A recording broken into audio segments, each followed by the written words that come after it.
Magandang hapon mga kabayan. Ito mga kabayan, gusto ko lang i-update kayo sa oven na yung oven na stainless oven mga kabayan na pang pizza lang siya. Yun, trinay ko siya mga kabayan kung kaya magandang pandesal within 10 minutes. Pero ito mga kabayan maabot ng 20 minutes. So ito ngayon ang naging resulta, yung niluto kong pandesal. So hindi ko muna sa inyo kabayan pinakita kung ano yung mga ingredients nito. Ang aking munang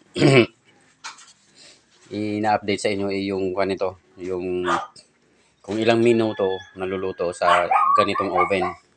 At sa kung anong remedyong ginawa ko sa oven na ito mga kabayan, itong kuha na to. Yan mga kabayan. Yung stainless oven na yan. So, may ginawa kong remedyo din mga kabayan sa loob niya. Bali, pinasikip ko yung kanyang casing kasi para mabilis uminit sa loob. Kasi nung last time nagluto ako mga kabayan, umabot siya ng halos isang oras bago naluto yung tinapay.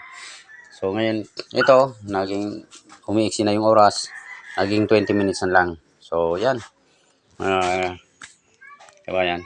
So, ito siya, ay okay naman yung texture ng tinapay. Malambot siya, yung aking ginawa. So, tingnan natin mga kabayan to.